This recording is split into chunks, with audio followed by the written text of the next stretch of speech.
Mau urusan dunia, urusan akhirat, semua ada dalam Al-Quran. Makanya sering saya sampaikan ini, saya nggak bosan-bosan nyampaikan ini, supaya hati kita terbuka. Al-Habib Ali Al-Habsyi, Shahibul Maulid Simtud Durar menyatakan, saya ini heran, bingung, takjub. Ada orang yang bilang bibi, sumpah, gelisah, jenuh, galau. Kenapa? Kok Habib Ali sampai heran? Dia punya Al-Quran kok masih galau? Dia punya Al-Quran kok masih galau? Loh, harusnya kamu kalau sumpah, gelisah, galau, baca Al-Quran, hilang galaunya. Nah, kamu jauhin Al-Quran tambah galau. Jauhin Al-Quran tambah sumpah. Al-Quran kamu jauhin kok. Kamu gak deketin Allah kok. Sedangkan man arada mujalasatar rahman fa'alaihi bil Quran. Barang siapa yang pengen ngobrol santai dengan Allah, curhat dengan Allah, maka hendaknya membaca Al-Quran. Orang baca Al-Quran itu sama kayak ngobrol sama Allah, sama Tuhannya. Ngobrol, curhat sama Allah. Sampaikan, curahkan isi hati kamu sama Allah ketika baca Al-Quran. Tadabburi maknanya, isinya, hayati, resapi. Nah, di dalam hadis Nabi Muhammad SAW beliau bersabda, Inna likulli ayatin dhahran wa batnan wa haddan wa matla'an.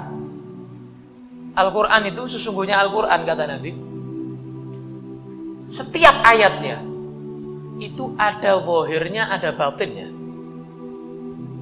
Jadi kadang-kadang manusia atau para ahli tafsir itu masih memahami zahirnya, belum ke batinnya.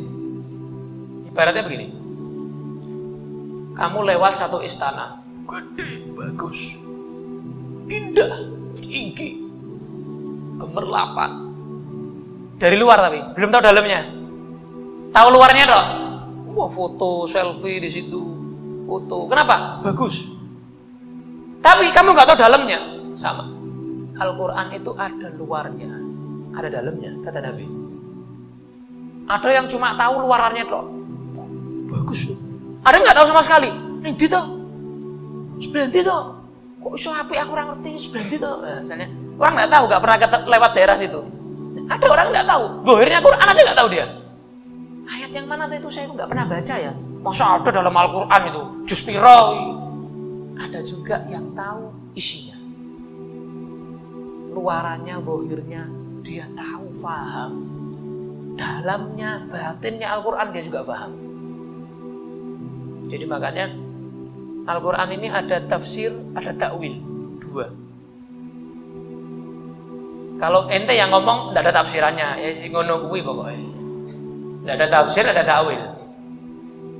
Tapi kalau Al-Quran dua, ada tafsir, ada takwil. Apa itu tafsir? Tafsir Quran, yaitu penjelasan,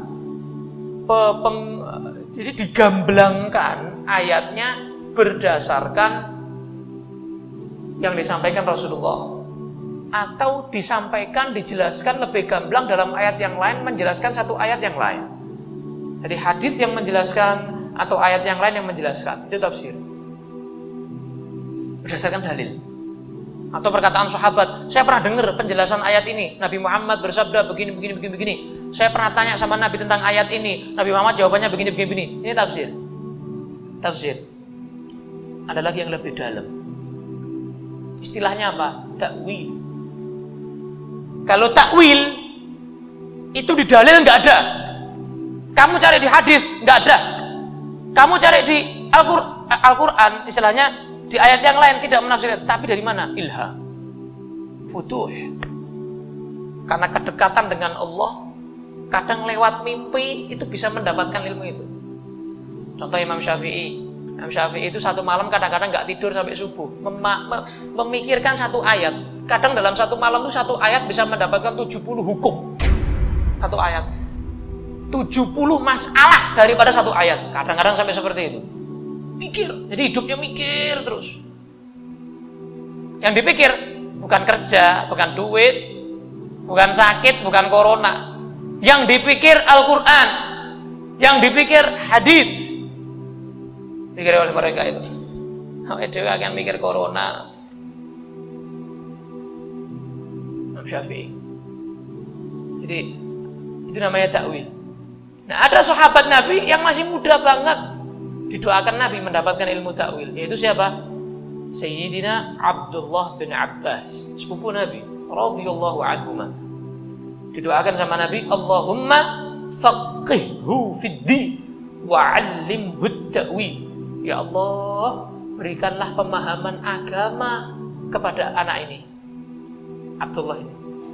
Wa 'allimhu ta'wil, dan ajarkan ilmu takwil kepada anak ini. Bukan tafsir, takwil lebih dalam lagi. Makanya kalian kalau lihat di kitab-kitab tafsir, tidak ada kitab tafsir yang menyebutkan lebih banyak dari pendapat Imam Ibnu Abbas. Paling banyak kitab tafsir itu menurut Abdullah bin Abbas begini, Abdullah bin Abbas berkata begini, Abdullah bin Abbas berkata begini. Kenapa?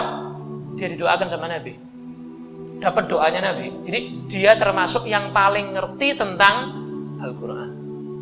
Bahkan beliau kadang bangga diri, kadang beliau menyatakan ini ayat nggak ada yang tahu kecuali orang khusus. Saya termasuk di antaranya. Sampai kadang-kadang bangga diri begitu. Kenapa? Bukan sombong, nunjukkan bahwa dia itu dikasih Allah ilmu yang lebih karena doanya Nabi, berkahnya Nabi Muhammad sallallahu alaihi wasallam. Sallallahu ala Nabi Muhammad.